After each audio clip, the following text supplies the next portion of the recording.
اسی دوران گاؤں میں ایک اور واقعہ ہوا جس نے اس خاندان کو مزید مشکل میں ڈال دیا۔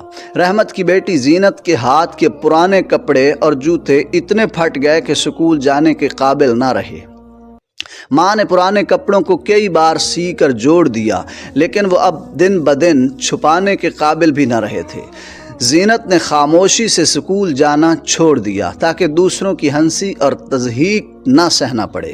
چھوٹی عائشہ اکثر اسے تسلی دیتی کہ باجی میں آپ کے ساتھ پڑھوں گی، آپ گھر میں رہ کر مجھے سکھا دینا، لیکن دونوں بہنوں کے چہرے پر چھپی اداسی اور دبے ہوئے خواب دیکھنے والے کو اندر سے توڑ دیتے تھے۔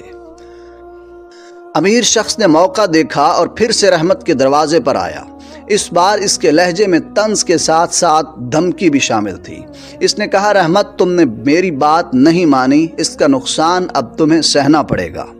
تمہیں اس گاؤں میں مزدوری نہیں ملے گی، میں بڑے زمینداروں کو کہہ دوں گا کہ کوئی تمہیں کام نہ دے، پھر دیکھتا ہوں تم کیسے اپنی ضد کو سنبھالتے ہو۔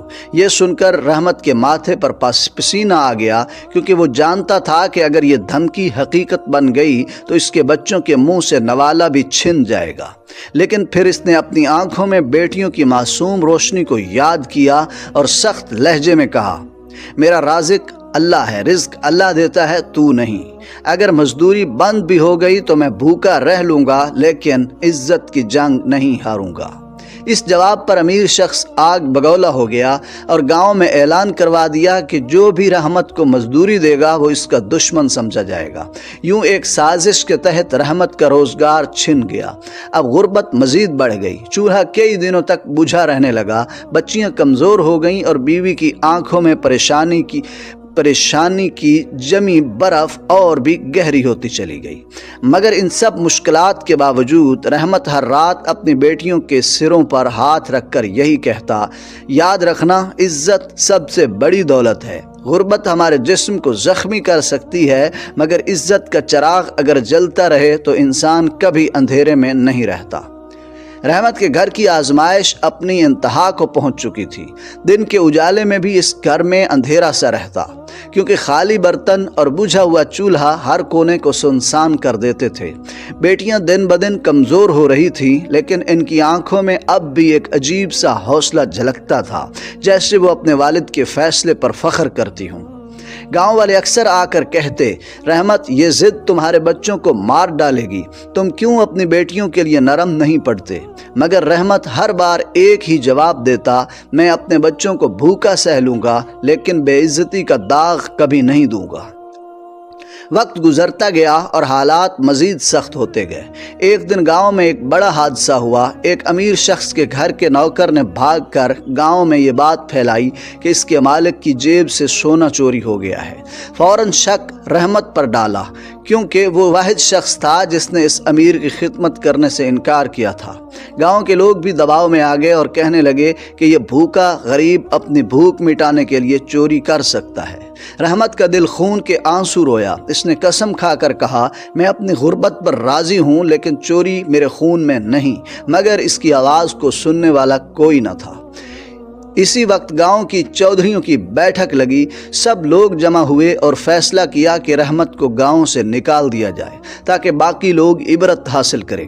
یہ سن کر رحمت کے قدم لڑکھڑائے، لیکن اس کی بیوی نے آگے بڑھ کر کہا، اگر ہم اس گاؤں سے نکالے بھی گئے تو یاد رکھنا ہمارے سر جھکیں گے نہیں، ہم بھوکے رہ لیں گے، بے گھر رہ لیں گے، مگر عزت سے جئیں گے۔